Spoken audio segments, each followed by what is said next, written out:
আসসালামু আলাইকুম everyone, welcome to Sumai's kitchen. আশা করছি আপনারা সবাই অনেক ভালো আছেন। পাকা আম এবং সাথে অল্প কিছু উপকরণ দিয়ে খুব সহজে কিভাবে এই ম্যাঙ্গো পুডিংটি তৈরি করে নেবেন সেটাই আজকে আপনাদের সাথে শেয়ার করব। চলুন তাহলে মজাদার এই ম্যাঙ্গো পুডিংয়ের রেসিপিটি দেখে নেওয়া যাক। পুডিং তৈরির জন্য আমি 2টি পাকা আম নিয়ে নিয়েছি। চেষ্টা করবেন খুব ভালোভাবে পেকেছে এরকম আম নেয়ার। এবার আমগুলোকে আমি খোসা ছাড়িয়ে কেটে নিব। আমগুলোকে আমি এরকম কিউব সাইজের করে কেটে নিয়েছি এবং 2টা আমে আমার 1 কাপ পরিমাণ হয়েছে। আমটাকে আমি এবার ব্লেন্ডারে দিয়ে দিয়েছি এবং এর মধ্যে আমি এখন 1 কাপ পরিমাণ তরল দুধ দিচ্ছি। দুধটা দেওয়ার পর আমি এখানে চিনি দিয়ে দিব। আমি চিনি দিয়েছি এখানে 1 থেকে 1.5 টেবিল চামচ পরিমাণ মতো হবে। আপনারা আপনাদের প্রেফারেন্স অনুযায়ী চিনিটা অ্যাড করে নিতে পারেন। যেহেতু আমটা পাকা তাই আমেও মিষ্টি আছে, জন্য আমি চিনিটা একটু কমে দিয়েছি। আর দিয়ে দিচ্ছি সামান্য পরিমাণ লবণ।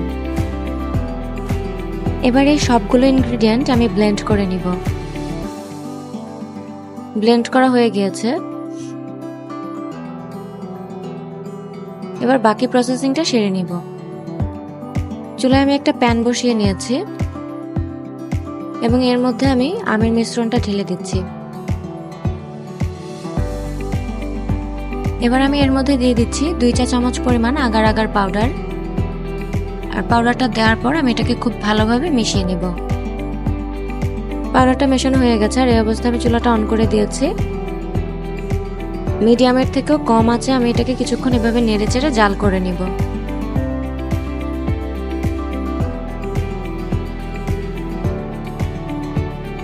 আমের মিশ্রণটা জাল করে নেওয়ার সময় এভাবে অনবরত নাড়তে থাকতে হবে। এভাবে হালকা আছে কিছুক্ষণ জাল করে নেওয়ার পরে দেখবেন যে আমের মিশ্রণটা আস্তে আস্তে ঘন হয়ে যাচ্ছে।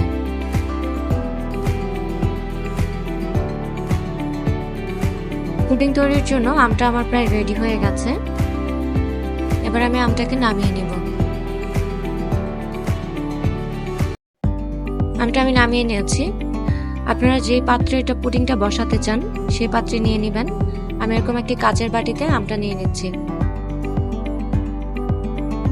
নেওয়া হয়ে গেলে আমি বাটিটাকে এভাবে একটু প্রেস করে দিব যেন ভেতরে কোনো ফাঁকা জায়গা না থাকে। ভেতরে ফাঁকা থেকে গেলে কিন্তু পুডিংটা ভালোভাবে বসতে চাইবে না। এবার আমি এটাকে ঠান্ডা করে 2 থেকে 3 ঘন্টার জন্য নরমাল ফ্রিজে রেখে দিব। পুডিংয়ের মিশ্রণটা ঠান্ডা হয়ে গেছে। এবার আমি ফ্রিজে রেখে দিচ্ছি 2 থেকে 3 ঘন্টার জন্য। 3 ঘন্টা পর ফ্রিজ থেকে নামিয়ে নিয়েছি। এবার আমি বাটিটাকে উপর করে পুডিংটা ডিমোল্ড করে নিচ্ছি। দেখতেই পাচ্ছেন পুডিংটা কিন্তু খুবই সুন্দর হয়েছে আর একদমই পারফেক্টলি বসে গিয়েছে। ম্যাঙ্গো মিল্ক পুডিং যেমনটা বলেছিলাম তৈরি করা একদমই সহজ এবং খেতেও কিন্তু এটা দারুণ মজার।